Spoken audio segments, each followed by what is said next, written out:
Hello, Fireflies. It's Mjolnir Monday, June 3rd. I'm your host, Sexy Thor, and it's time to let your weekly thunder in. So, if you remember a week or so ago, I pretty much, gave the news that Robert Pattinson was going to be the new Batman. And then this past week, that report came out again. So, was it just rumors then? Which would be very irresponsible journalistically of me. Or, I don't know, is the social media and the 24-hour news cycle just so broken that it freaks out and goes out on loop sometimes? I mean, I understand that. This whole news cycle sharing social media shit's just gotten huge, beyond anything anybody could have ever imagined. So it's probably just on the verge of just going. Or maybe it was just a rumor a couple weeks ago and I reported it as fact. Well, you're welcome ahead of time from the past. I don't know. But that's enough of that. Because honestly, with Pattinson being Batman, I don't care. That movie's a couple years away from being made. And like I said, I've got more awesome shit coming soon in the future, like the Batwoman TV show and Crisis on Infinite Earths coming to the TV screen. So let's all just enjoy that. And also Swamp Thing, which I'll get to later this episode. So anyway, this past week on the network wrestlings, so Bray Wyatt, he introduced a little reptile, clown, demon, Slipknot looking thing, and he says it's called the Fiend and it protects him. And then Abby the Witch, which is the puppet version of Sister Abigail, is just like, I don't want to be in limbo, why won't you let me go? Blah blah, limbo, misery, all that stuff. So she's like, did you say limbo? And then he got into his famous sort of crab walk stance and played limbo with two miserable looking kids holding the stick that he was limboing under. So, man, Firefly Funhouse is so amazing. Firefly Funhouse. Say that 5 times fast. Also, Seth Rollins is looking for his next challenger for the Universal title after AJ Styles, and he got it. It's Baron Corbin, because, sure, that's what we've been pushing him for as a legitimate bad guy. So, yeah, he'll face Seth Rollins for the Universal Championship at Super Showdown this Friday. Also, NXT TakeOver 25 was this past Saturday in Bridgeport, Connecticut, of all places. I guess it's not too far from Stamford, where the WWE headquarters is. Is it in Stamford? Or am I just thinking Stamford because that's ground zero of what happened in the Civil War graphic novel? I don't know. Wrestling and comic books, basically the same thing, right? It started out with Matt Riddle defeating Roderick Strong because Roderick wanted to prove himself that he's still a worthy member of the Big Bro Gang Undisputed era, which Matt Riddle was just like, nah, man, I'm a one-man bro gang. Let me kick you with my MMA moves. And he won. Also, the Street Profits are now the new tag team champions after the War Raiders. Oh, I'm sorry, the Viking Experience. Oh, I'm sorry, the Viking Raiders relinquished them because they're too busy kicking ass on Raw. So it was the Street Profits contending with Kyle O'Reilly and Bobby Fish of the Undisputed Era, a couple of dudes from the Forgotten Sons, and Oney Lorcan and Danny Burch in a ladder match, of which, of course, it's like any other ladder match. Just pull out a ladder, kick everybody's ass, and then climb that ladder, and then unhook the belt from the top. And that's what the Street Profits did in their NXT tag team champions. Also, the Velveteen Dream defeated his predecessor, Tyler Breeze, to defend his North American Championship. Though it was really interesting because he was calling him out on the Velveteen Dream was calling out Tyler Breeze on not cutting it on Monday and Tuesday nights because Tyler Breeze has been a part of the main roster for like at least a year now. And so someone might look at returning to NXT as just like, oh, he's not cutting it. But honestly, those are two shows whose ratings are pretty much sucking right now. And creative storytelling decisions are just like, And, shit. Ricochet and Aleister Black were like the bee's knees 2 months from now. And now they're both kind of lower card Barry type of shit. But I guess, not everybody can have rookie years like Kurt Angle and Ronda Rousey. Or like me in WWE 2K19. So, really, you're going to NXT, which is Triple H's baby.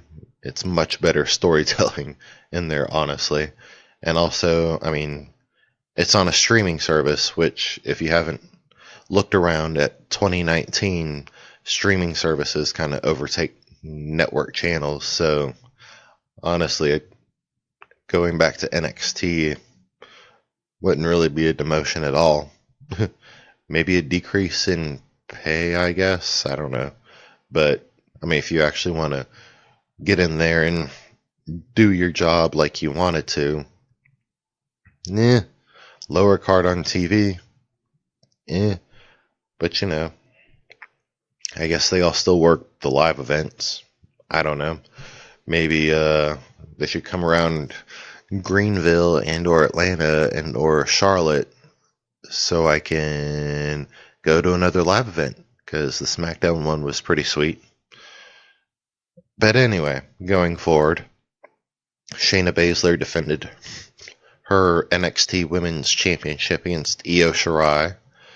And, of course, Shayna's two henchwomen, horsewomen, Jessamine Duke and Marina Shafir came out to try to run distraction, but Io's secret weapon, her new friend Candice LeRae, came in with a kendo stick and beat the holy hell out of both of them. Except then, while Shayna was just lying there crumpled, Io was just watching Candice kick their ass, which is like, you got a job to do. But ultimately, in the end, Shayna put her to sleep. Like, coquina clutched, not euthanized. No, God, no. That would be some very dark Impact Wrestling type storytelling.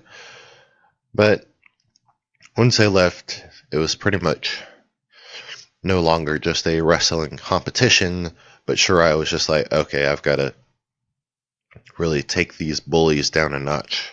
Because, yeah, it's the truth. They really have been sort of bullying the entire NXT women's locker room and being like, we're in charge, we're the authority here, blah, blah, blah, blah, blah. So Shirai just went ham on Baszler with a kendo stick and a steel chair, and yeah, Shirai kind of walked out the moral victor there, while Baszler was all crumpled up with her belt. So for the main event, it was Johnny Gargano defending his NXT Championship against Adam Cole. And magically enough, Adam Cole won without the help of his brethren. Imagine that. It's crazy to me. But, I guess he was actually right with the whole, like, if it was just a one fall thing, then Adam Cole would have been champion back at WrestleMania, which are facts, but, these are the terms of the match, was 2 out of 3 falls. But this time Adam Cole had to get one fall, he needed the one fall, and he won it. Also, because we are sometimes a fashion channel, or a wrestling fashion channel, but which really, it's only when people are representing other things in pop culture. Johnny Gargano continued his tradition of having a strongly inspired Marvel outfit on for the takeovers. Last takeover, right before WrestleMania, he had an Iron Man inspired outfit, which now just makes us sad now that Endgame has been released for public consumption. But this time he came out in a Captain Marvel outfit. It was pretty beast. And where the Kree star usually is, right on her uniform, it says NXT. It's just like, holy shit. His costume designer is fucking on point with this. But sadly, it was not enough. So anyway, just a little quick thing leading into Super Showdown, which is this Friday at 2 p.m.